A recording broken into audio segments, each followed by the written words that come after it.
Hey, welcome to 12 Tone. When we talk about chords, the first thing we tend to mention is triads, and with good reason. They're pretty much the simplest possible harmonic devices out there. A lot of music has been made from them, and most of that comes down to a group of triads I like to call the Big Four. There's major, minor, diminished, and augmented, and again, that makes sense. These all share a structure. They're two-thirds stacked on top of each other, which creates a lot of interesting interactions between their notes. They might use major thirds, minor thirds, or a mix of the two, but in the grand scheme of things, it's a pretty limited group, isn't it? Well, good news, there's more triads out there.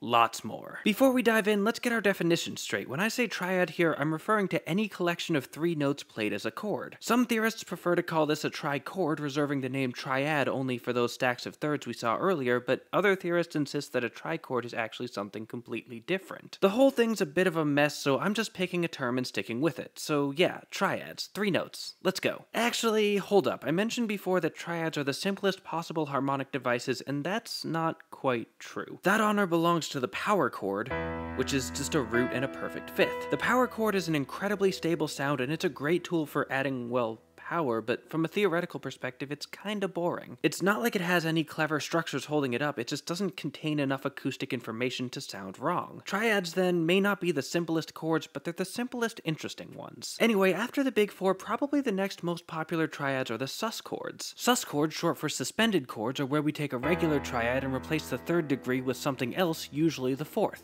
These are pretty unstable, and most often they resolve back to the regular triad you modified. You can also replace it with a second degree, making what's called a sus2 chord, which I think is especially effective if you resolve it to a minor triad. But sus chords are still pretty standard for modern music. They're modifications of normal triads, not really their own thing. Another option that's a little more adventurous is to take the stacking idea and replace the thirds with something else entirely. For instance, we could go up by seconds, fourths, or even fifths, although that last one is kinda just a sus2 chord again, but more spread out. These are a little further outside of our harmonic comfort zone, and they're really great tools for evoking complex ideas and emotions. You can still sort of analyze them like they're modified versions of regular triads, but if you arrange them right, they have a really unique sound. Another triad with a unique sound is the Viennese trichord.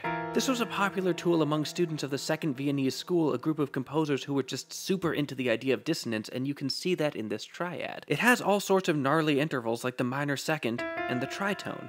It's got a lot of different uses though, and depending on how you arrange the notes, you can get some pretty interesting sounds out of it. For instance, you can make it into a stack of fourths, as long as you're willing to count this augmented fourth here, or you can turn it into this almost consonant thing, which sneaks in a perfect fifth for a little stability, although it's still not very pretty. Or if you want something a little more functional, we can turn it upside down, which looks kinda like an extended dominant chord, with a couple notes missing. And then there's shell voicings. Here I'm stretching the definition a bit, so bear with me. Shell voicings are seventh chords, which we tend to think of as kind of the opposite of triads. A seventh chord is what happens when we take one of our normal stack of thirds triads and add another third on top.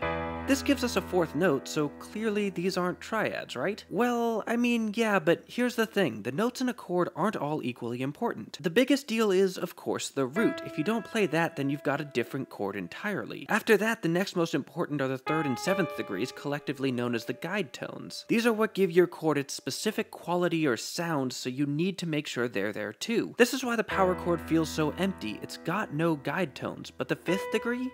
That's optional. Well, most of the time anyway. The perfect fifth is so stable and so consonant that if you don't play any fifth at all, the ear will just assume that a perfect one was supposed to be there. It'll fill the note in, so you don't actually need to include it, and if we take that out, we get a shell voicing built out of a root, a third, and a seventh, which is three notes, and thus a triad.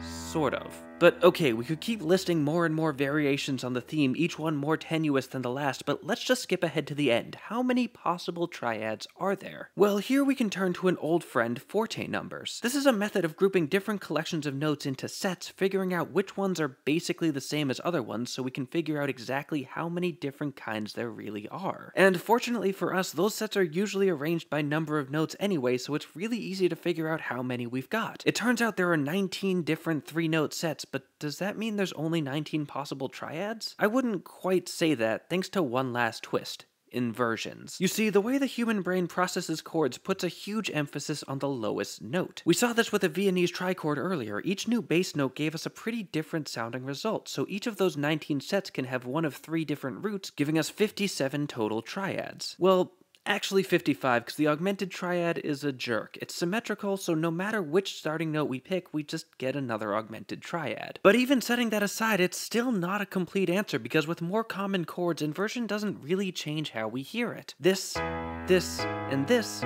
all pretty much sound like E major, even if there's some variation between them. And of course, many of these potential triads are just harsh, dissonant nonsense. So how many possible triads are there? I suppose that depends how you want to draw the lines. Anyway, thanks for watching. If you want to help make these videos possible, please consider supporting 12 Tone on Patreon. You can also join our mailing list to find out about new episodes, like, share, comment, subscribe, and keep on rockin'.